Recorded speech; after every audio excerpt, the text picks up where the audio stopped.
Bueno, hola a todos y a todas. Bienvenidos a la Universidad de Córdoba.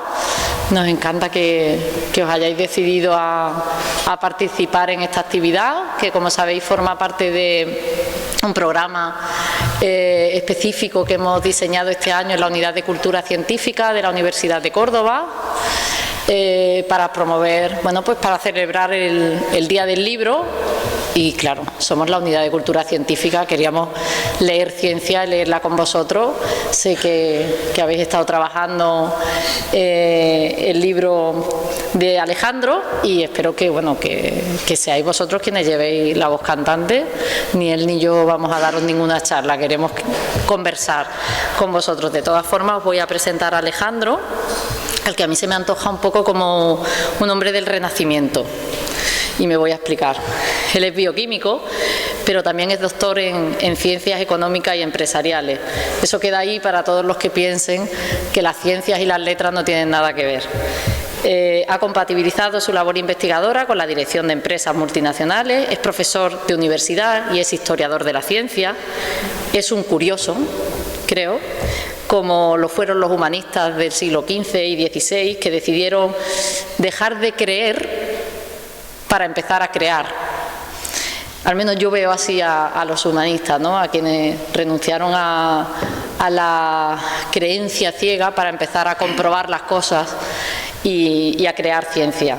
Esos humanistas creían que la ciencia era una parte más de la cultura general de cualquier persona. No podemos reconocer el Guernica inmediatamente cuando lo vemos, y lo digo porque lo digo a propósito, hoy se cumplen 80 años de aquel bombardeo, y no saber qué es un átomo, ¿no? O sea, cultura es una cosa y la es otra, y lo es la otra. Bueno, él fue lector de cómics y es hijo de un escritor. Parece que lo tuyo venía de serie, ¿no? La determinación genética, también podríamos hablar sobre ello. El libro que nos ha reunido es El científico que derrotó a Hitler y otros ensayos sobre la historia de la ciencia, que sabéis que edita una editorial cordobesa, Almuzara. Y bueno, a partir de aquí venimos a que preguntéis vosotros, para no someteros a esa prueba tan dura, si os parece bien, porque bueno, yo soy periodista de formación, lo que viene a significar que soy cotilla, que me gusta hacer preguntas. Así que si te parece, Alejandro, yo voy a empezar, pero me podéis interrumpir cuando queráis, ¿vale? Y levantar la mano, que nos hemos venido como a la sala más noble de todo el rectorado, que impone mucho. Pues no, lo que pretendemos es conversar y casi que hubiéramos tenido que quitar la mesa del escenario, ¿vale? Para que nos viésemos todos juntos. Voy a empezar con unas historias que me ha llamado la atención, que estaban al principio del libro, que es cuando hablas del descubrimiento del fósforo y del caso de las gallinas, ¿no? Que se andaron gracias a la cáscara de arroz. ¿Suena esa historia?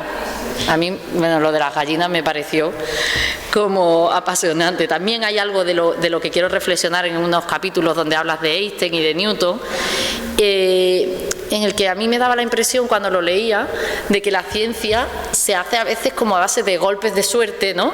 O es fruto de una casualidad o de casos excepcionales. Pero realmente, ¿qué papel crees tú que juega el azar o la genialidad individual en el desarrollo de ese conocimiento?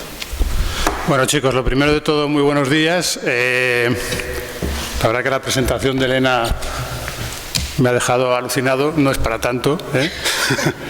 No es para tanto. Yo realmente doy clase en la universidad y en las empresas, entonces no estoy muy acostumbrado a charlar con chicos como vosotros, pero bueno, estoy encantado de estar aquí y bueno, tampoco estoy muy acostumbrado a estar detrás de una mesa, suelo estar por ahí dando vueltas, hablando con la gente, pero vamos a intentarlo, ¿no? Si no nos bajamos. Si no nos bajamos y nos damos un paseo. Bueno, respondiendo a la pregunta, a ver, yo lo que he intentado un poco con el libro es que que vosotros, o sea, que los lectores veáis un poco todas las facetas que integran lo que es la actividad científica, ¿no? La gente suele tener una idea de la ciencia un poco idealizada en el sentido de que, bueno, pues hay unos señores ahí metidos en unos laboratorios con unas máquinas de estas impresionantes, ¿no? Con una tecnología sensacional. Esto, bueno, la ciencia, por así decirlo, en las últimas décadas se parece un poco más a eso, pero a lo largo de la historia de la humanidad no ha sido así. Es decir, la mayoría de los grandes descubrimientos que nos han traído hasta aquí los han llevado a cabo personas con pocos medios y casi en solitario, ¿no? En muchas ocasiones. Esa gran ciencia que vosotros veis en los medios de comunicación es una cosa de hace unas pocas décadas, nada más. Ahora, contestando a la pregunta de Elena, tampoco hay que pensar que todo ha sido por casualidad. Es decir, la ciencia es una actividad rigurosa por definición. Y lo más importante es el trabajo que se hace riguroso en el día a día, un trabajo oscuro, un trabajo difícil, un trabajo a veces ingrato, porque muchas veces las cosas no salen, pero sí es verdad que en muchas ocasiones pasan cosas a las que uno no está acostumbrado y que no se espera. Esto es lo que hoy en día se llama serendipia, ¿no? Serendipia, que es en realidad lo que es un anglicismo, ¿no? Del inglés serendipity. Y a lo que hace referencia es a que en muchas ocasiones, y esto no pasa solamente en el mundo de la ciencia, pasa también en todos los aspectos de la actividad humana, ¿no? Bueno, uno está buscando una cosa, uno está trabajando en una cosa y de repente se encuentra otra, ¿no?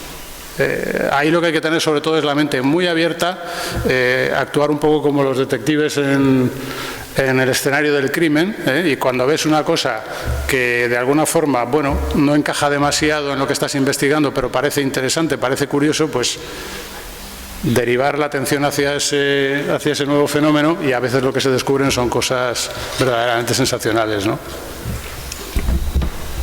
¿A quién le llamó la atención también el capítulo de las gallinas? A ti y a ti, a vosotros. Tenemos ahí un micro. Venga, que nos vamos a entrevistar solo a Alejandro, ¿no? Venga, ¿quién quiere comentar algo sobre ese capítulo? ¿Qué fue lo que te llamó la atención? ¿Qué os llamó la atención de ese asunto? Dinos tu nombre, ¿vale? Para que vayamos poniendo nombre a Elena, Alejandro. Me llamo Alba. Alba. Fuerte soneto. Y me llamó la atención el capítulo de la gallina, pues por eso, porque a mí no se me habría ocurrido separar a las gallinas pues enfermas y, ¿sabes? Es que no sé. La metodología. Sí. Sí. Y lo de la cáscara de arroz, pues me llamó mucho la atención por eso. Hola, Alba. Hola. Gracias. Sí, bueno, este caso es un caso peculiar en el sentido de que, por un lado, muestra este fenómeno de los descubrimientos casuales, pero por otro lado muestra que no es tan casual. Es decir, este médico Eichmann, el holandés, lo que hizo fue un trabajo sistemático, que es muy típico del método científico, intentando aislar qué era lo que podía ser diferente. Él no encontraba nada. Es decir, en aquella época se creía que todas las enfermedades de este tipo tenían que ver con infecciones. Nadie había oído hablar nunca de enfermedades carenciales, de vitaminas ni nada de este tipo. Entonces, él iba buscando gérmenes, iba buscando infecciones, contagios, no encontraba nada. No había forma de saber cómo se contagiaba esa enfermedad. Entonces, él dijo, bueno, vamos a ver, lo que voy a hacer es hacer un procedimiento sistemático para tratar de averiguar qué es lo que hay aquí distinto, qué es lo que puede estar causando una diferencia. Y estuvo dándole vueltas durante muchas semanas y lo único que encontró fue eso, una pequeña diferencia en la alimentación de las gallinas. A partir de ahí, como os dije, se metió derecho por esa vía y descubrió nada menos que las vitaminas. Nada menos que las vitaminas. ¿Y los otros dos que os llamó la atención de las gallinas, no se os hubiera ocurrido pensar que estaban alimentándose de otra manera diferente? Me llamo Daniel y ¿Dani? la verdad, sí, y se me había ocurrido que cuando estuve leyendo el libro de esa parte creía que estaba equivocado y creía que era alguna inflexión castellana, pero cuando vi lo del arroz me quedé un poco flipando. Sorprendente. Y el fósforo, venga, os dio la risilla un poquito así cuando descubrimos allí. A ver, por ahí hay una Sara, hay una chica detrás de José Enrique. Bueno, yo soy Marta y lo del fósforo me llamó la atención por lo de utilizar tanta orina. Y algo que me interesaría era si el fósforo rojo también se obtuvo de una manera parecida al blanco. Hola. No, el fósforo rojo se obtuvo con posterioridad, de una forma menos, por así decirlo, rocambolesca, ¿no? Este caballero, Henning Brand, no era realmente un químico. O sea, en la época en la que él vivió no existía todavía la química como tal, ¿no? Estaba en su infancia. Era casi un alquimista, más que un químico. Él buscaba oro. Lo que pasa que, por extraño que pueda parecer, de alguna manera en su cabeza se había hecho la composición del lugar de que el oro había que buscarlo en un excremento dorado. Había estado leyendo por ahí historias de que se podía buscar la piedra filosofal en los excrementos, y por otro lado había leído historias de que las cosas que tenían oro tenían que ser doradas, con lo cual excremento dorado, pues lo único que conocemos es la orina, ¿no? Y entonces él se metió por ahí. ¿Qué pasa? Es otro ejemplo de serendipia. Evidentemente, de la orina no se puede extraer oro, pero si tú empiezas a trastear con la orina, la calientas, le haces esto, le haces lo otro, le empiezas a hacer perrerías, al final sacas algo, porque la orina tiene fósforo, ¿eh? Entonces es un descubrimiento muy sorprendente, porque además es el primer elemento químico que se descubrió después de la Edad Media, ¿eh? Y después de la Antigüedad. Y lo que pasa que lo que encontró fue el fósforo blanco. El fósforo blanco es un veneno terrible, ¿eh? Es mejor ni acercarse, ¿eh? El fósforo rojo, que es el que vosotros veis en las cerillas estas de hace tiempo, bueno, pues es una forma alotrópica del fósforo, que sabéis que los elementos químicos pueden tener formas alotrópicas distintas, y es mucho más, por así decirlo, no es inocuo, pero es mucho más inofensivo. No podéis subestimar nunca lo que podéis encontrar en el váter, ¿eh? El otro día supe de las terapias fecales que se están utilizando para solucionar problemas. Luego, si quieres, hablamos de la pseudociencia, ¿eh? No, en este caso no es pseudociencia. Hablábamos son investigaciones del Instituto Maimónides, nuestro de investigación biomédica, en el que se vuelve a relacionar la esclerosis múltiple con la flora bacteriana, y en esa conversación se hablaba de la flora, estuvimos hablando de la flora bacteriana y demás, y hablaba de cómo hay terapias que buscan la recuperación, se están ensayando en hospitales, la recuperación de la flora bacteriana de personas que tienen problemas, utilizando la flora bacteriana de personas sanas. Pero bueno, no me voy a ir del tema. Insisto en que podéis interrumpir, ¿eh? Hay varios capítulos, como el que dedicas a Arquímedes, que se te nota la debilidad ahí por el personaje, ¿no? o la energía nuclear, ¿no? Donde aparecen las guerras y los conflictos bélicos como un marco que permite el avance de la ciencia. ¿Realmente la guerra agudiza el ingenio? ¿Es mejor que la paz para...? Sí, bueno, con Arquímedes tengo una debilidad especial, la tengo con todos los científicos de la antigüedad, porque imaginaros si es difícil investigar ahora, lo difícil que debía de ser hacerlo en aquella época, ¿eh? Lo difícil. Con respecto a la pregunta de los conflictos, hombre, a ver, yo creo que la ciencia siempre forma parte de su tiempo. Es decir, una de las cosas que no podemos nunca olvidar es que la ciencia es una actividad de la sociedad. Entonces, en cierto modo, siempre está ligada a lo que está sucediendo. Cuando hay conflictos bélicos, cuando hay guerras, la ciencia es parte fundamental del conflicto, entre otras cosas porque los estados y los gobiernos siempre han intentado aprovechar el enorme poder de la ciencia para generar armamento y para intentar ganar la guerra, ¿no? Por otro lado, los científicos pues muchas veces se ven comprometidos, tienen no son ajenos a la sociedad y tienen sus propias ideas. Unas veces son más neutrales, como Einstein, que intentaba ser más neutral, otras veces son más se mojan más, por así decirlo, ¿no? Como por ejemplo el que sacamos en el libro Werner Heisenberg, ¿no? Que se alineó con el régimen nazi. En definitiva, como la vida misma. En cuanto a si la guerra hace avanzar mucho la tecnología, normalmente bastante. Es decir, los conflictos bélicos son épocas en las que los gobiernos invierten mucho dinero, meten mucho dinero en las instituciones científicas para que desarrollen nuevos armamentos. Entonces, al haber tanta inversión y haber tanta gente trabajando, lógicamente se producen avances con bastante frecuencia. Muchos de esos avances después, cuando acaban los conflictos bélicos, tienen un impacto importante en lo que es la vida cotidiana, ¿eh? Hay quien dice que durante la Segunda Guerra Mundial la ciencia avanzó tanto como en toda la época anterior a la Segunda Guerra Mundial, ¿no? Por poner un ejemplo. ¿Qué os han parecido los capítulos en los que se habla de los conflictos bélicos y demás? ¿Alguien? ¿Nadie?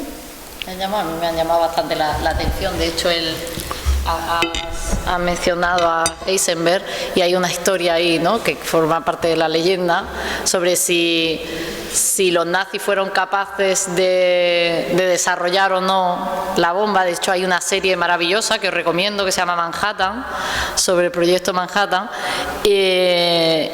y lo mencionas en el libro. O sea, si realmente Heisenberg no desarrolló la bomba porque no quiso hacerlo, y el equipo de Oppenheimer y Manhattan sí lo hicieron de una forma consciente, a pesar de que luego se arrepintieran o hicieran aquella crítica. Entonces, la ética del científico en el conflicto bélico es un tema que a mí me parece interesante. Bueno, a ver, la respuesta a la pregunta es no. Los nazis no llegaron a desarrollar la bomba atómica. No estuvieron muy lejos, pero al final era un tema de recursos. Los americanos disponían de recursos prácticamente ilimitados. Cuando Hitler llegó al poder, muchos de los antiguos científicos que trabajaban en Europa, que eran muy brillantes, emigraron a Estados Unidos. Entre ellos Albert Einstein, ¿no? Entonces, los americanos fueron capaces de reunir una gran cantidad de talento y tenían cantidades ingentes de dinero para ponerlo a disposición de estos genios, ¿no? Con lo cual, bueno, pues ellos fueron capaces de desarrollarla. En Alemania lo que pasó es que el número de, por así decirlo, de personas que trabajaban en eso era muy inferior y con muchos menos medios.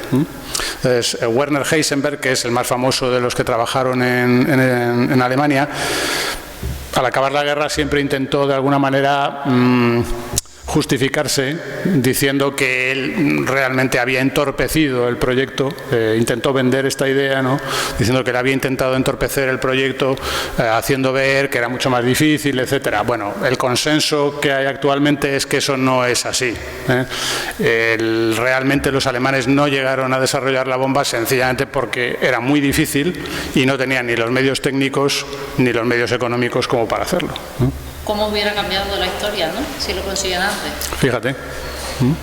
Fíjate. Bueno. De verdad que os habéis venido callados, ¿eh?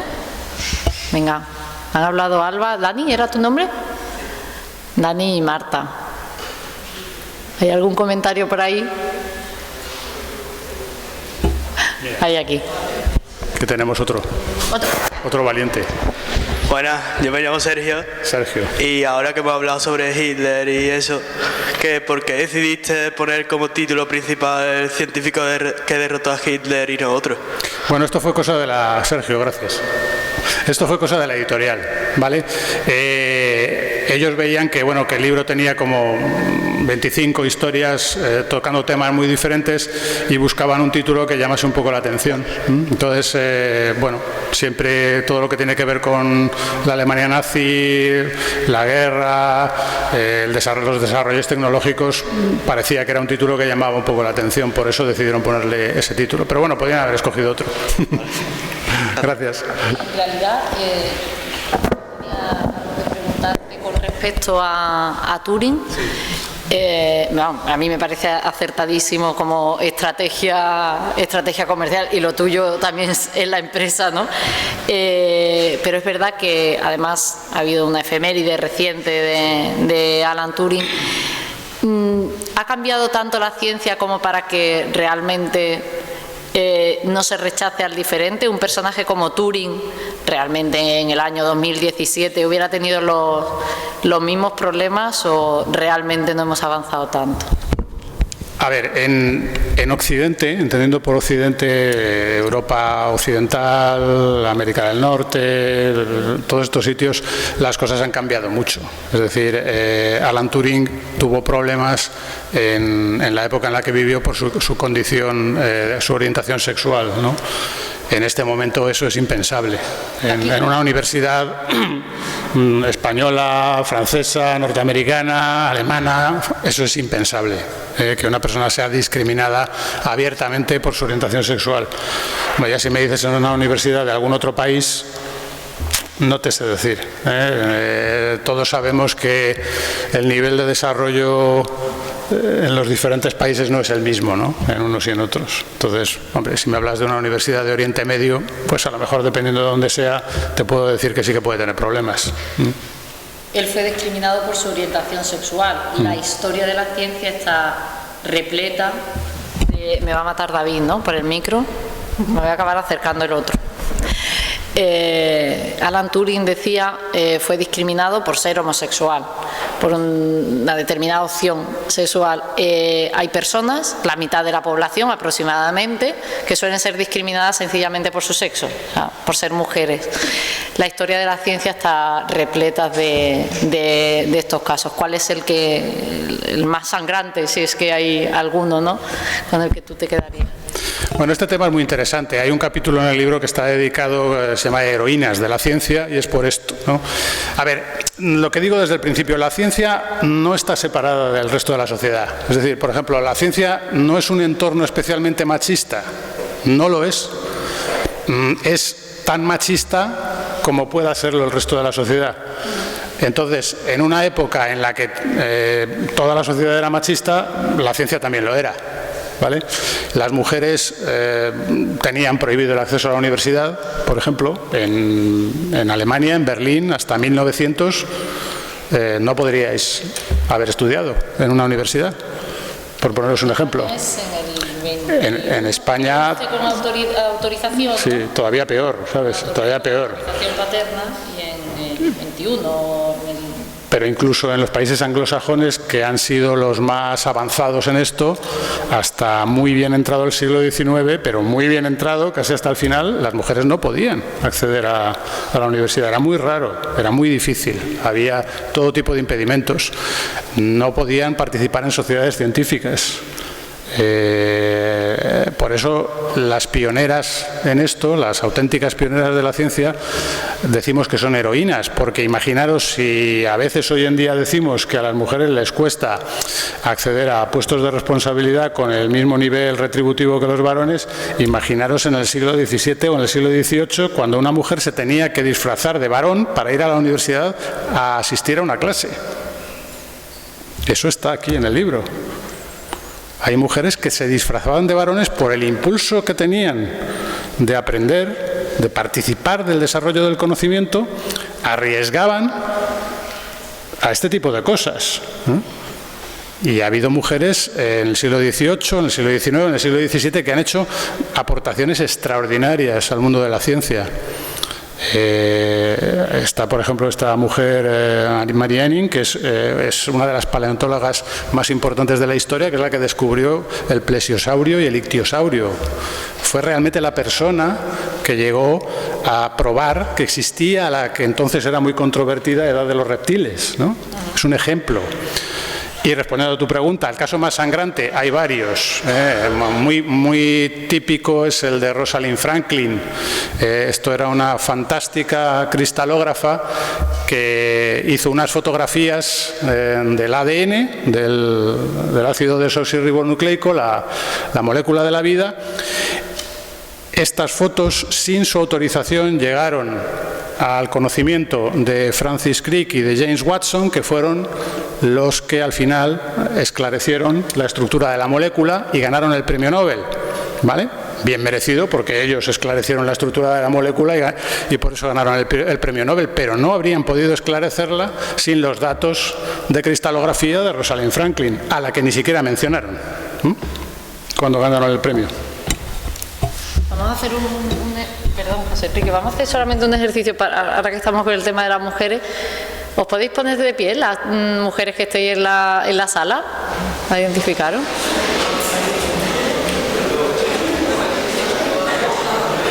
Así a ojo podéis ser algo más de la mitad, ¿o no? ¿Nos parece? Sí, a ver, bajaros, que vamos a ver los chicos cuando se pongan de pie. Poneros de pie los chicos. Bueno, tú estás exento, que está con su pie. Vale, sois mayoría. No sé si hay más en este lado, pero creo que estáis un poco más. Bueno, pues hay estudios, ya os podéis sentar, gracias. Hay estudios que dicen que las niñas, a partir de los 6 años, empiezan a pensar que sus compañeros son mejores en ciencias que ellas. No, yo no lo creo, así que a todas las que estáis aquí no se os ocurra, que ya habéis pasado los 6, como para daros cuenta de que no. Hay una pregunta por allí y otra de José Enrique. Has citado soy Ana. Has citado anteriormente a algunas mujeres con el papel de la ciencia. ¿Cuál sería la que más destacaría? Es por su aportación. Pues es muy difícil, es muy difícil. Eso es como si me preguntas quién ha sido el genio más grande de la historia de la ciencia. Cada uno tiene su favorito, ¿no?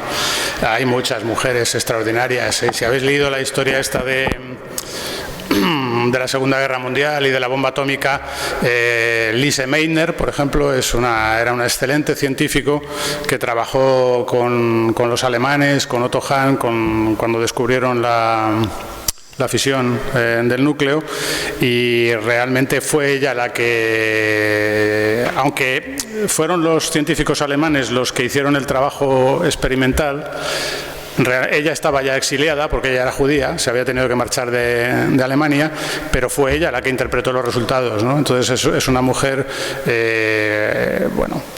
que a mí siempre me ha causado mucha admiración, pero hay muchas. Es decir, esta chica de la que hablábamos, Rosalind Franklin, era una cristalógrafa sensacional. Dorothy Hodgkin es una bioquímica que está detrás del esclarecimiento de la estructura de muchas moléculas muy importantes, como la insulina, por ejemplo, ¿no? Entonces, es muy difícil de decir. ¿Cuál es mi favorita? Pues, hombre, la favorita de casi todos los científicos es Madame Curie, ¿no? Que tiene 2 premios Nobel. A ver cuántos chicos pueden decir que tienen 2 premios Nobel. José Enrique. Sara.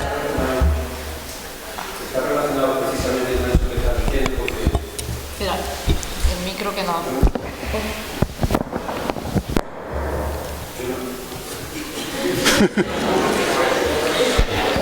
Sí, de escribir libros no entiendo mucho, la verdad, pero bueno, me llamó la atención en la redacción cuando mencionas que, digamos que como compensación a Lise Meitner le ponen un nombre a un elemento químico, pero claro, no dijiste que también a Otto Hahn también pusieron nombre al hanio. Sí. Entonces, bueno, me llamó un poco la atención que la compensación fuera ponerle el nombre al elemento químico cuando precisamente a los que la habían ninguneado también se lo pusieron, ¿no? Eso fue solamente era como curiosidad a lo que estabas mencionando, ¿no? Sí, no, es cierto, es cierto. A Lise Meitner al final, bueno, a ver, se le quiso reconocer y hubo un consenso generalizado en el mundo de la ciencia de que era un... Porque con este tema de los nombres de los elementos químicos es una cosa muy curiosa, y es que, aunque eso no lo menciono en este libro, tengo otro libro posterior donde sí hablo mucho del asunto, y es que ha habido muchas peleas, sobre todo en los últimos años, con todos estos elementos que se han descubierto con los aceleradores de partículas y todas estas cosas. Bueno, pues los americanos, los rusos, los alemanes llevan peleándose como 40 años, ¿no? Y a ver quién es el que pone el nombre. Pero, por ejemplo, en el caso de Lise Meitner hubo consenso, ¿no?, de que era un nombre merecido. Pero sí es verdad que Otto Hahn lo tiene también. Sí, sí. Me llamo Aurora y la pregunta que le quería hacer es que en uno de sus capítulos nos cuenta la historia de Marie Lavoisier, ¿no?, la esposa de Lavoisier, y si ella fue la verdadera descubridora de la teoría de la conservación de la masa, porque no se le ha dado el reconocimiento que se le merece en la actualidad. Hola, Aurora. Bueno, en realidad no se sabe del todo, no se está seguro de que se sospecha que pudo haber llegado a esa conclusión, pero no hay pruebas, ¿vale? De cualquier manera, en aquella época, en la época en la que ella vivió, los científicos no tenían unos reconocimientos como los que hay ahora. No existía el premio Nobel, no existía nada de todo esto. Es decir, al primero que había que haberle dado 3 o 4 premios Nobel era su marido, ¿sabes? Tampoco en esa época funcionaban así las cosas. O sea, el reconocimiento pleno a la labor científica es una cuestión del siglo XIX en adelante. En el siglo XVIII, pues los reconocimientos eran muy relativos.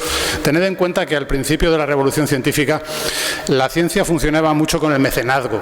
Es decir, no había grandes instituciones como hay ahora, estatales, que de alguna manera financiaban todo esto, ¿no? Los científicos tenían que funcionar mucho yendo de aquí para allá a conseguir dinero, pues, de la gente que lo tenía. De hecho, Lavoisier tuvo la suerte de poder investigar porque él era rico.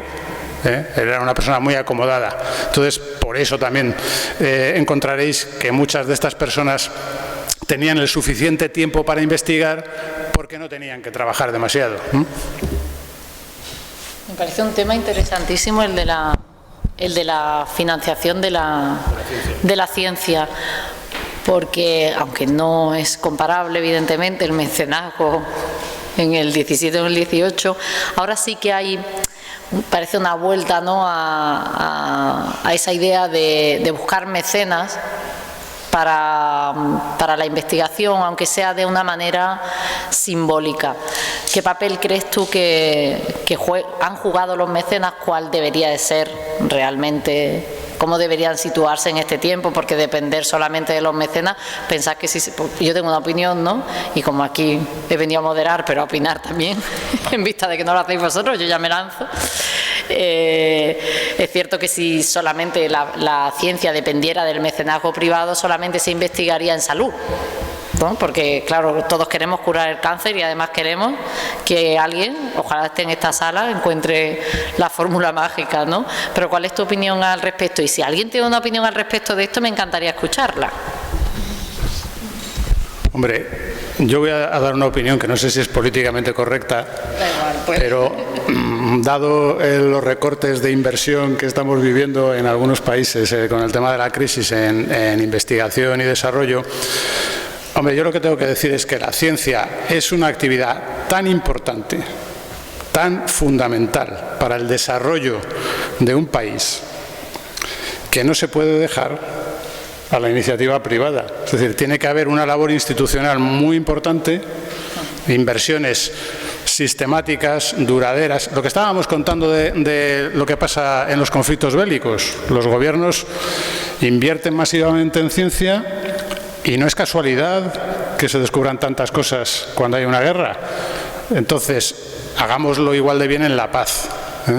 Los países más avanzados no son más desarrollados por casualidad, son porque tienen una ciencia de vanguardia.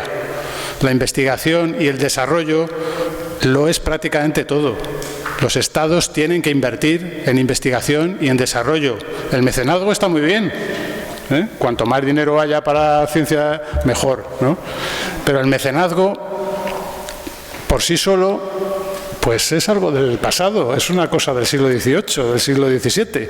O sea, hoy en día lo que tiene que haber son programas gubernamentales muy ambiciosos. Y a veces los políticos, eso no sé por qué, no terminan de entenderlo. ¿Hay más preguntas por allí? Había alguien al fondo, ¿no? ¿Me ha parecido? Sí. Hola, soy Claudia y mi pregunta era de antes, referente al tema del papel de la mujer en la ciencia.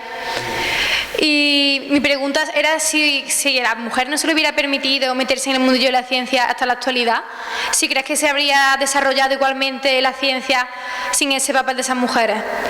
No, espero, no me explico, sí. Que soy un poco liosa. Si, por ejemplo, no hubiera sido Meitner ni Marie Curie, si la ciencia habría seguido avanzando, si otras personas, otros hombres, hubieran sido capaces de hacer esos descubrimientos y ahora mismo más o menos seguiríamos igual. A ver, es que es una pregunta un poco trampa. Sí y no. Es decir, lo normal es que con el tiempo esos descubrimientos se hubiesen producido igual, ¿vale?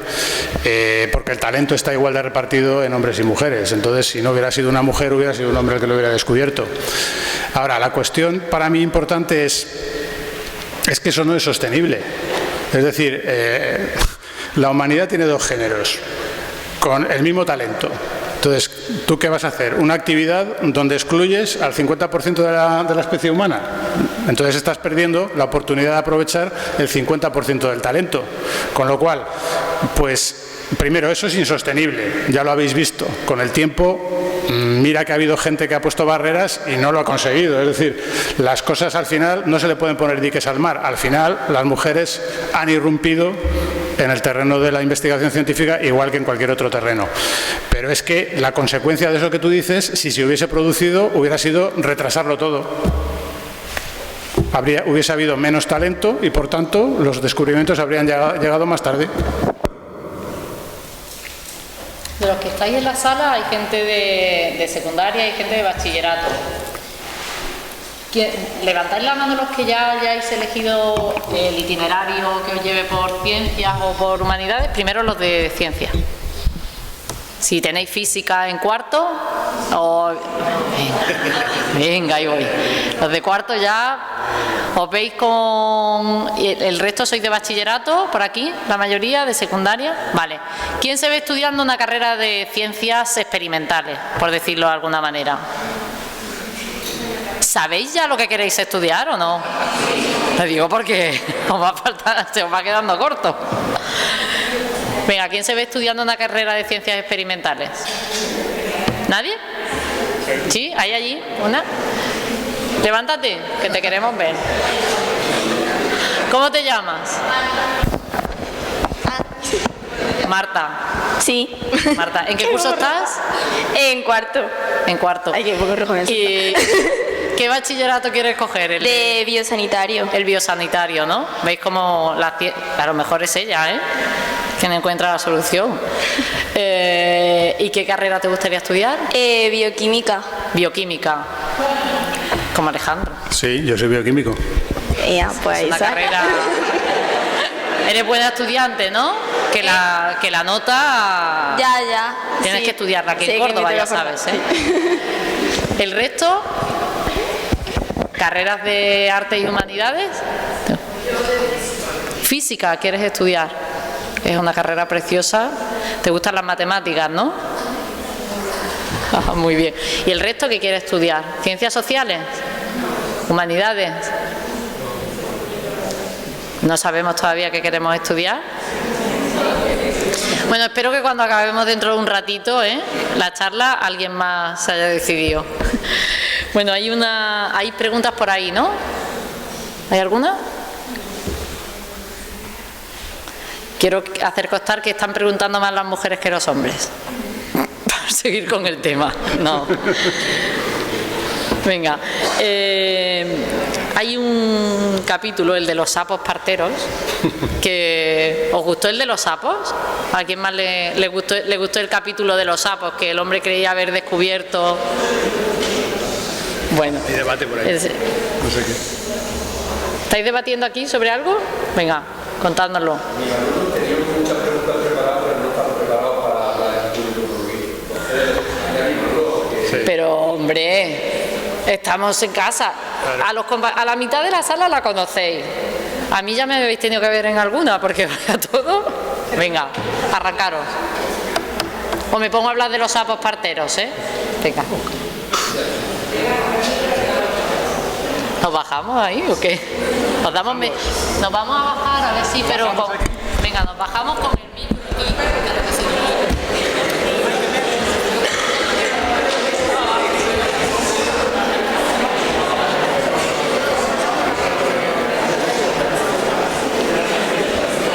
A ver, tengo que contaros una cosa. Hay muchas de las actividades que organizamos que las hacemos en los bares y organizamos charlas con científicos en los bares y demás, pero es que todavía no tenéis edad. Hasta que lo cumpláis nos vamos a llevar a los bares. De momento nos quedamos en esta sala, que fue muy noble y demás, pero que podemos charlar. Venga, por aquí. ¿Sí? Una cervecilla. No podemos alentar el consumo de alcohol. Mal. Esto lo cortamos. Venga. Me llamo Marta y a mí me parece interesante la historia en la que los científicos podían pensar que del barro podían surgir animales. Sí, lo de la la generación espontánea. Sí. Bueno, tenéis que pensar una cosa. Hoy en día damos por supuestas teorías y verdades que nos parecen evidentes, pero a lo largo de la historia no lo fueron. Es decir, a todos nos cuentan en la escuela que, bueno, un ser vivo viene de otro ser vivo, que todos los seres vivos proceden de una cadena, pero durante muchísimos siglos pensar que la gente no tenía microscopios, no tenía lentes de aumento, no tenían forma de ver, por ejemplo, un huevo microscópico. Ellos lo que veían era que de una charca que unas horas antes no había nada, de repente empezaban a salir bichos. Entonces, cuando te pones en esa posición, no resulta tan irracional pensar que de alguna manera de la materia inanimada pueden surgir bichitos como rosquillas. Es decir, tienes que dar vuelta atrás y pensar en una situación de hace 1500 años, cuando la gente de la ribera del Nilo veía que salían ranitas de donde no había nada, ¿no? Miriadas de insectos de los manglares, ¿sí? Cosas de estas, ¿no? Claro, ha hecho falta mucho tiempo, mucha investigación rigurosa, lo que estamos comentando, para que esto que ahora nosotros consideramos verdades absolutas realmente fueran evidentes para todo el mundo. No lo eran, ¿eh? No lo eran. Pero con respecto a eso yo tengo una pregunta, de hecho era la siguiente y tenía que ver con lo de los sapos parteros, porque ni siquiera nuestras verdades que consideramos ahora absolutas no deberíamos de tener la duda, quiero decir, tener fe en la ciencia,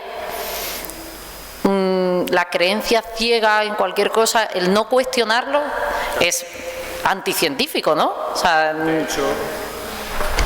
de hecho, el fundamento de la ciencia es dudar absolutamente de todo, inclusive de lo que ya estamos dando por sentado porque aparentemente está demostrado. No está del todo demostrado. Podría haber alguna circunstancia en donde la teoría fallase. La ciencia nunca asegura que algo esté completamente demostrado. La ciencia lo que te dice es que en determinadas circunstancias un fenómeno se produce de determinada manera. En otras circunstancias no lo sabemos. O sea, cualquier teoría, cualquier hipótesis, cualquier ley de la naturaleza, por sentada que la deis, siempre puede haber un día que llegue un experimento que la contradiga. En el momento en que haya un experimento que la contradiga, tienes que volver a empezar. Venga. Es así como funciona y como avanza. ¿Me pregunta? ¿Cómo? Os pongo a competir, ¿eh? ¿Han preguntado más los del Instituto Antonio Gala? Venga, ¿qué quieres saber del sapo? No, yo del sapo me llamaba la atención eso, o sea, el que lo que parecía una verdad, luego resultó ser una mentira, luego hay quien mantenía que quizás sí que obtuvo ese resultado. Entonces me parecía como eso, hay que dudarlo todo, ¿no? O sea, me parecía como el mensaje de esa historia, que no sé si era lo que pretendía como autor. Bueno, esa es una historia muy curiosa porque, por así decirlo, toca muchos elementos, ¿no?, de lo que es la actividad científica. Yo creo que el peligro que tuvo este hombre es que se obsesionó mucho con sus ideas, ¿no? Entonces, uno de los grandes problemas de la actividad científica es cuando uno presupone cuál va a ser el resultado que quiere obtener, porque entonces es bastante fácil, aunque pueda parecer lo contrario, de alguna manera el forzar a que los resultados sean consistentes con lo que tú quieres demostrar, ¿no? De hecho, ha habido casos recientes de experimentos que se han publicado alegremente y luego resultaba que no era eso, ¿no?, porque no se podían reproducir.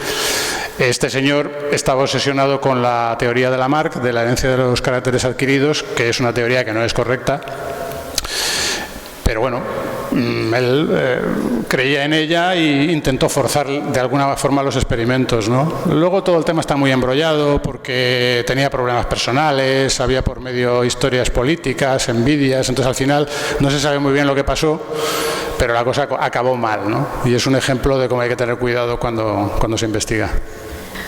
La historia daba para novela, tenía de todo, intriga, sexo, en fin, todo muy entretenido. Sin embargo, una de los ingredientes, ¿no?, de esa historia truculenta de los sapos, ¿a quién más le ha gustado la historia de los sapos? ¿No? ¿Nos ha llamado la atención la de los sapos parteros? A mí me pareció increíble.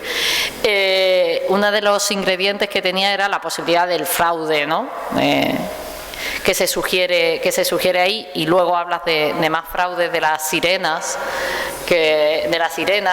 los mediums, que hay que decir que se hicieron espiritistas casi todos los científicos del momento, o sea, Marie Curie, los Curie, también creyeron en el espiritismo, que nos parecería increíble. ¿Tú crees que esas historias de una sirena, he encontrado una sirena que había pegado allí un par de esqueletos y demás, de cualquier manera, a mí me lo parecen, pero bueno, no sé, son tan increíbles como esas terroríficas historias que nos cuentan en programas como El Cuarto Milenio o toda la engañifa de la homeopatía? Y antes has querido hablar de pseudociencia, a mí me apetece mucho que hablemos sobre eso. Bueno, a ver, lo de siempre. La actividad científica no está desligada de lo que es el resto de las actividades humanas. Entonces, no es un entorno donde haya demasiado fraude en comparación con otros, pero lo hay. ¿Cuál es el problema de las pseudociencias? El problema de las pseudociencias es que el método científico lleva mucho trabajo, es muy riguroso, requiere mucho tiempo, muchas horas, y como te digo, muchas veces no se puede estar seguro de la conclusión, hay que seguir trabajando. Las pseudociencias son mucho más fáciles de cara, si quieres, a la sencillez. No tienes que estudiar, no tienes que experimentar, basta con que pueda tener cierto sentido alguna de las cosas que dices, que a veces ni eso, y basta que le des una patina, pseudocientífica, ¿no? Entonces, hoy en día tú enchufas un programa de televisión de estas cadenas que hay por ahí raras a la 1 de la madrugada y te están sacando predicciones astrológicas. La astrología es una pseudociencia, pero está demostrado que es una pseudociencia desde hace 500 años. Entonces, ¿por qué la gente sigue creyendo en las predicciones astrológicas? Porque la gente se siente cómoda pensando que hay respuestas sencillas a problemas complejos. Y la vida de cada uno es un problema complejo. Y los astros no te van a decir lo que va a pasar. Pero creer que los astros te dicen lo que te va a pasar mañana, o si vas a ligar o no vas a ligar, o vas a tener dinero o no vas a tener dinero, es la vía fácil. La vía científica es mucho más complicada que todo eso. El espiritismo. ¿Quién cree aquí en los espíritus? En los fantasmas. ¿Alguien cree en los fantasmas? No son capaces de preguntar y ¿No? no van a confesar aquí en público. ¿Por qué? ¿Por qué? Yo, un momento, con vuestra edad hice la Ouija. Y eso, ahora que tengo 40 años, yo lo he hecho. O sea, de pequeños lo hacíamos. Oye, y pasé un susto que me moría. Y fui corriendo a la iglesia de San Pablo. Yo no soy creyente, ¿vale? Pero con 15 años una se pierde un poco. Y yo me fui corriendo a la iglesia de San Pablo, esta confesión también la cortamos luego, porque sentí un horror y un miedo, porque claro, el vaso se había movido. Evidentemente, pues con los años y las canas, una sabe que el vaso no se movió, vamos, sí se movió, lo movió un amigo tuyo que tenía ganas de reírse de ti. Yo pasé miedo y fui a la iglesia y me confesé y traté de superar aquello. Pero más que, o sea, de llegar a eso, luego la pseudociencia no llega a, no creo que sea el espiritismo, ¿no? Pero leemos los horóscopos. El problema está leerlo, que que podemos reírnos, ¿no? Y echar un rato con eso. Yo creo que el problema está en que realmente lleguemos a creer en el horóscopo. O sea, eso sí es un problema. Allí. Espera, que te pasamos el micro. Ya sé que no lo queréis, pero es que si no luego no se nos queda grabado. Hola, soy Laura. ¿Hay alguna pseudociencia que a lo largo de la historia se haya convertido en ciencia? ¿Alguna qué? Pseudociencia que haya pasado a ciencia. Sí, gracias, Laura. Pues de nuevo es una pregunta difícil de contestar. No y sí. Es decir, no hay ninguna pseudociencia que haya dejado de ser pseudociencia, pero sí es verdad que de algunas pseudociencias se han derivado ciencias. Ejemplo paradigmático, la química de la alquimia. La alquimia era una pseudociencia, pero de todos los procedimientos, de todos los experimentos, de todo el trabajo que hicieron los alquimistas, se derivó la química. Entonces, hay que decir una cosa. Fijaros, el método científico es un método que la humanidad ha tardado milenios en desarrollar. Y es el único método que conocemos que nos permite salir del oscurantismo, de la superstición, de la magia. Si no utilizamos el método científico, cualquier cosa puede ser verdad. Cualquier cosa que nos digan. Aquí puede haber un fantasma. Si no utilizamos el método científico para comprobarlo, ¿cómo lo sabemos? ¿Tú cómo te llamas, Dani, no? Tú podrías ser un extraterrestre. ¿De dónde vienes? Confiesa que te pillaron desde... Si no utilizo el método científico, ¿cómo sé yo que Dani no es un extraterrestre? ¿Cómo sé yo que no lo es el señor que nos está grabando? O sea, un poco marciano sí que es, ¿sabes? Lleva una barba un poco rara. Entonces, la ciencia es la única forma que tenemos de comprobar eso. O sea, ¿cuántos de vosotros, algo que está muy de moda, cuántos de vosotros creen en la existencia de vida extraterrestre? ¿Cuántos? Bien. ¿Cuántos creen que nos están visitando?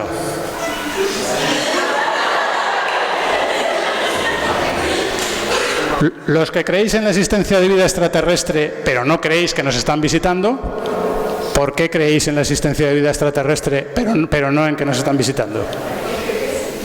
Cualquiera. Espera, que hay muchas... Ahora me quedo con todas estas manos. Vamos por partes. O sea, que había que hablar de marcianos para que arrancarais.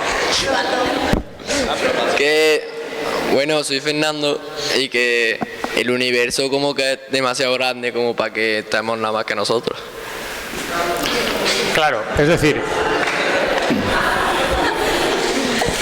nosotros no tenemos ahora mismo ninguna prueba en absoluto de que exista vida extraterrestre. Pero el método científico nos dice que las probabilidades de que exista vida extraterrestre son muy altas. ¿Tenemos la certeza? No podemos tenerla hasta que no la encontremos. De hecho, hemos encontrado, entre comillas, indicios, pero como no estamos seguros, seguimos diciendo que no lo sabemos. ¿Qué es lo que sucede con las visitas de extraterrestres a nuestro planeta? Que no hay forma de aplicar el método científico. Tú sales mañana ahí y ves una luz en el cielo. Y dices, ahí va, ¿y eso qué es? Que yo no sé lo que es.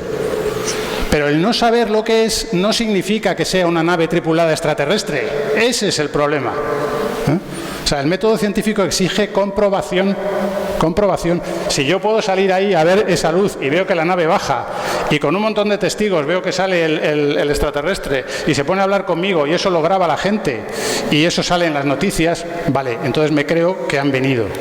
Pero a mí el hecho de que haya gente que diga que ve cosas en el cielo, si eso no se puede comprobar,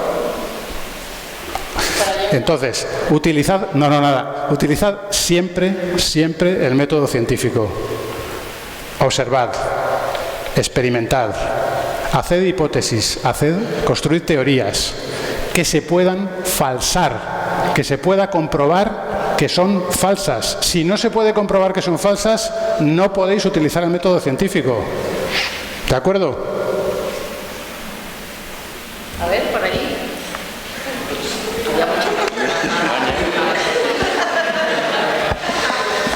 ¿Esto cómo se hace? Ya debería hablar. Hola. Hola. Yo soy Pablo y Fernando me ha quitado la aportación, pero que antes, si hay vida extraterrestre, hay indicios de que sí la hay porque en varios experimentos y más se ha descubierto que hay bacterias y más en otros planetas como Marte. Entonces, eso desde luego es una aportación que nos lleva a pensar que en otras galaxias, en otros lugares, podría haber vida extraterrestre. Gracias, Pablo. Bueno, realmente una pequeña corrección. No se han descubierto bacterias. Se han descubierto indicios de que existen condiciones adecuadas para el desarrollo de vida microbiana. Pero decir que hemos cogido una bacteria así y la hemos visto al microscopio y hemos dicho esto es una bacteria extraterrestre, todavía no. Aún nos falta un poquito para eso.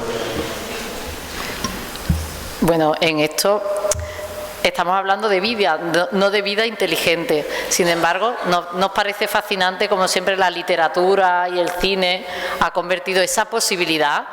Yo de eso no reniego, no creemos y sabemos distinguir entre lo que es una novela y una buena película. A mí me parece fascinante porque siempre son esos personajes que son inteligentes. Poco habitual, aunque hay algunas películas, poco habitual que sean pacíficos, normalmente vienen con unas ganas de guerra tremendas. ¿Cuál es tu novela favorita que haya tratado ese tema o la película? ¿O alguna película? Y si alguien tiene alguna, también. A mí me gustaba la serie esta de Expediente X, ¿me acordé? De las abducciones y que les metían genes extraterrestres y no sé qué y tal, ¿no? Bueno, yo tengo otro libro publicado, si os interesa, que se llama Los vikingos de Marte y otras historias científicas sobre la búsqueda de vida extraterrestre, en la misma colección que hablo de todo esto, de toda la historia de la búsqueda de vida extraterrestre por parte de la humanidad. Ahí vais a encontrar marcianos verdes por todos los lados. Viendo lo que les ha interesado, sí. Viendo lo que les ha interesado, nos lo traemos el año que viene, ¿no? Y hablamos solo de vida extraterrestre. ¿Hay más preguntas por allí? ¿No?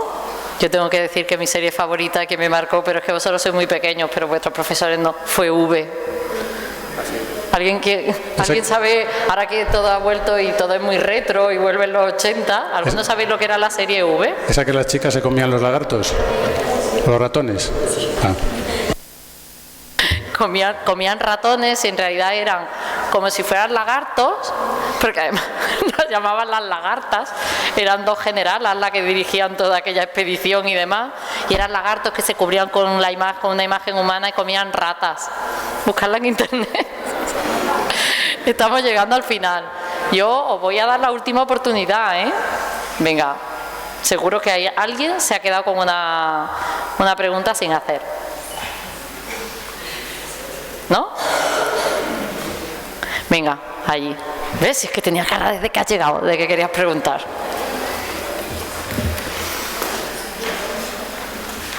Hola, me llamo Isabela. Sobre el final del libro habla sobre, no solo lo menciona un poco, que la idea del vacío en el universo es errónea, pero no ha llegado a dar su opinión y me gustaría saberla. Que realmente no hay ningún espacio vacío, ni siquiera en el espacio. Si quieres coger el micro, Alejandro, a lo mejor te es más cómodo, puedes hacerlo con... Sí. Bueno, yo... Sí, está abierto. Sí. Se oye bien, ¿no? A ver, de lo que hablamos en el libro es de una de las fronteras ahora mismo de la investigación de vanguardia, que es el tema este de la energía oscura y la materia oscura. No hablamos exactamente de vacío, lo que decimos es que una de las teorías que hay es que la energía oscura tiene que ver con que el espacio vacío no está vacío. Tiene una especie de energía de base, por así decirlo, que es la que se está viendo a ver si esto es la energía oscura o no es la energía oscura. Es un poco lo que estábamos comentando. El método científico, a veces, al principio, sobre todo, cuando los misterios se están empezando a desentrañar, puede parecer un poco especulativo. De hecho, nadie garantiza que la energía oscura sea de verdad. No sé si habréis estudiado ya, a lo largo de la historia, se ha hablado de energías o de conceptos que en su momento fueron muy populares y mucha gente creía en ellos, incluso los mejores científicos, y con el tiempo se demostró, utilizando el método científico, que no eran verdaderos. Por ejemplo, el flogisto. Hubo una época en la que se creía que la combustión se debía a una especie de extraña sustancia que se desprendía o se ganaba, ¿no? El éter, antes de que llegase Einstein y la teoría de la relatividad, los físicos pensaban que había una especie de sustancia que se denominaba éter que llenaba todo. La teoría de la relatividad acabó con el concepto del éter, no la teoría, sino los experimentos que la sustentaban, ¿no? Entonces, bueno, pues no podemos saberlo. Se está especulando, se está investigando sobre la posibilidad de esa energía del vacío. Gracias. ¿Cómo era tu nombre? ¿Alba? Alba, que quiere estudiar física. No, si ella no ha pedido la palabra. ¿Te gusta, o sea, te interesan todos estos temas que tienen que ver con la astrofísica? Muy bien. Bueno, última oportunidad, si no vamos a despedir a Alejandro, aunque ahora vamos a hacer una foto todos juntos. ¿Hay alguna pregunta por ahí? ¿No? Os voy a proponer una... Ah, sí, mira. Venga. Bien. Pásale, Sara. Lo puede dar tú también. Gracias, Sara. ¿Qué opina usted sobre el futuro de la ciencia? Porque aunque la ciencia avanza, para mi opinión, la sociedad cada vez está peor en cuanto a personas. Entonces, ¿qué opina usted? Oye, me parece una pregunta interesantísima. Gracias. Pues es la mejor pregunta de la sesión. ¿Qué quieres que te diga? La ciencia es una herramienta, es un método. Se puede usar para bien, se puede usar para mal. A nosotros, a la especie humana, no nos ha ido mal con la ciencia. La esperanza de vida al nacer en España en 1900 era de 35 años. Ahora es de más de 80. Mal del todo no nos ha ido. Ahora, ¿nos sirve para solucionar todos los problemas de este mundo? Estamos viendo que no. La ciencia y la tecnología van por un lado, van a una velocidad. La mentalidad de la especie humana sigue siendo la misma, salvando las distancias, que hace 50.000 años. La raza humana, la especie humana no ha evolucionado en estos 50.000 años. Seguimos siendo los mismos Homo sapiens que andábamos gateando por las cuevas, que nos asombrábamos cuando quemábamos algo con el fuego. Tenemos mucha más tecnología, mucha más ciencia, pero tenemos exactamente la misma mentalidad. Esa mentalidad que está enraizada en nuestro pasado biológico, la que nos hace sentir miedo, la que nos hace sentir ansiedad por tantas y tantas cosas que no son importantes. Digamos que en cierto modo tenemos un cerebro demasiado grande en algunos aspectos para la capacidad que tenemos en otros. ¿A dónde nos va a llevar esto? Pues es difícil de decir. Hay gente que opina que la civilización tiene un límite, cualquier civilización tiene un límite, pasado el cual esa civilización se autodestruye. Hay gente que opina que eso no es así, que la evolución tecnológica y científica lleva aparejada una evolución social, que con el tiempo termina por triunfar. ¿Tú qué opinas? Yo no sé contestarte con 56 años.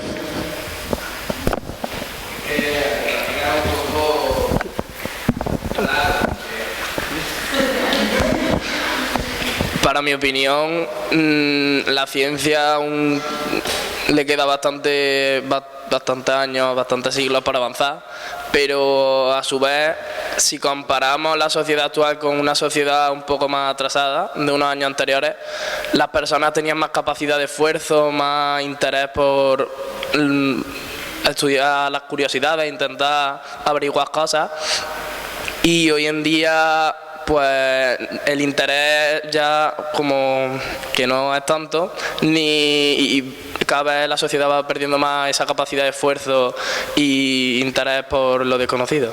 ¿Puedo negarla, mayor, yo? ¿Me dejáis? ¿Me dejan negarla? Sí, sí. Creo que habéis venido en torno a 80 o así. Habéis hecho un esfuerzo, habéis leído el libro, estáis aquí charlando. Sé que a alguno le cuesta arrancarse con lo de hablar en público. Me encanta que que viniésemos a hablar de ciencia y estemos hablando de filosofía, de pensamiento, de cómo somos los seres humanos, pero yo hoy miércoles me sitúo en el optimismo, ¿eh? Muy bien. Vamos a despedir a Alejandro. Todas esas preguntas que se os hayan quedado, que sé que seguro que alguna se os habrá quedado, os propongo que nos las mandéis por correo electrónico o que nos las compartáis en redes sociales. Se me ha olvidado deciros al principio que teníais permiso, en contra de lo que digan las normas del centro educativo, para usar los móviles.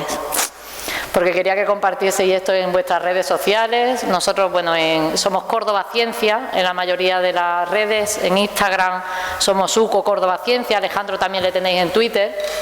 Al final, ahora la tecnología también te facilita el poder estar en comunicación de una manera más sencilla. Lo que se os haya quedado en el tintero, enviádnoslo y prometemos que se lo hacemos llegar a Alejandro para que cuando vaya teniendo huequillos, que sabemos que tiene poco, vaya contestando. Y muchísimas gracias, de verdad, Alejandro, me ha encantado la charla. Tenemos que pensarnos lo de venir a hablar del otro libro, que veo que ese tema da para mucho.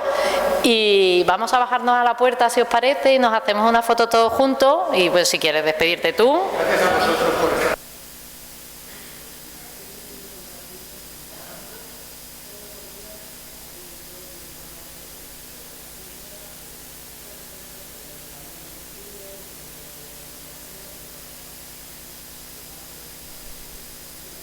Algunos no tendrán interés para vosotros, pero otros pueden tenerlo, si estáis interesados. Muchísimas gracias.